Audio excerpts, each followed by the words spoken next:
Right guys, so today we're going to fit the stance lowering kit to the caddy. Obviously you can see the van's quite high at the minute. Got a big arch gap at the front.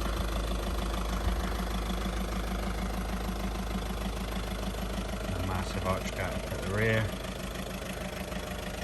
So we'll get this fitted now. And then we'll do another walk around video. I'll show an installation video of how to install it, what's needed to take off. So the van is she's quite high at the minute. So yeah, hopefully we'll get that done today. The sun's out, nice and shiny. And yeah, we'll be back in a minute with the kit outside.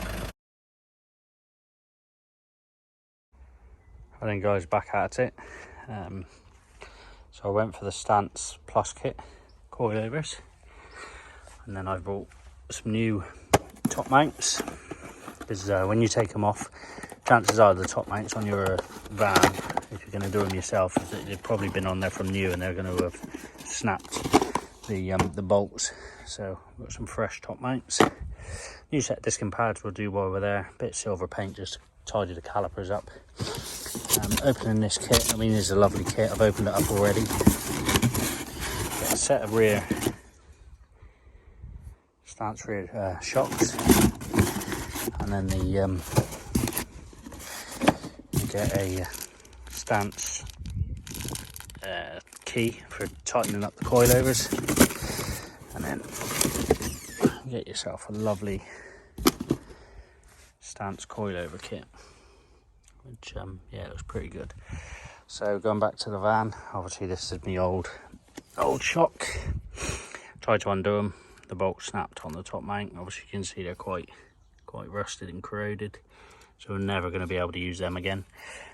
Chances are yours are going to be exactly the same. Those are genuine ones, have been on there for years.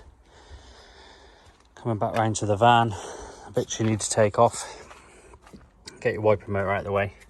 There's a trim panel that sits in here, which is just down there. You need to get that out of the way. There's a couple of 10mm bolts, bolting that in, and then obviously the top mounts. Yeah, because of the bolt was spinning at the bottom, I've had to grind them out. Chances are this side's going to be exactly the same, but just to give you an idea as to what they look like when they're in.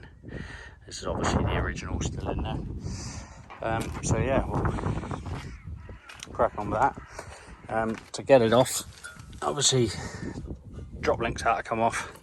We've had to remove the drive shaft and remove the lower ball joint, because the shock's that long that there's no actual way of getting it down. I know on some of the BMs that I've done before, you can just take the top off and then it will actually fall towards you. But yeah, this side, this doesn't seem to do it, so we'll give that a clean up there, and yeah, hopefully we can get this all bolted back up in the next hour or so. I'm going to put some copper grease on here just in case I need to remove it again, and then obviously I'll use a bit of copper grease around here, like that.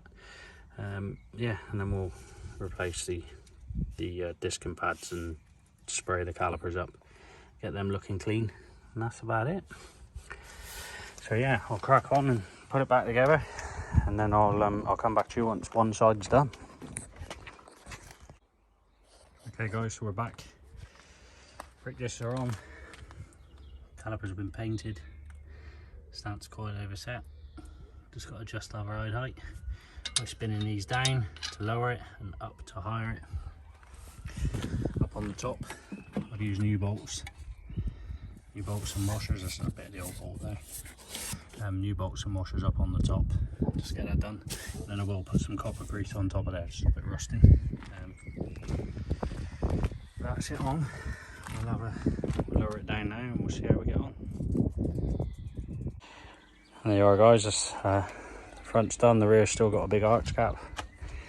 But the front's set down nice and low, just how I want it. Well, time to crack on to the other side. Let's have a quick look around at the other side.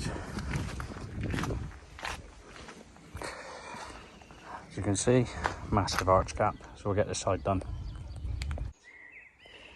There you are, guys. It's been a long day. This is all complete. Cleared that arch gap nicely. It was nice and centre in the rear.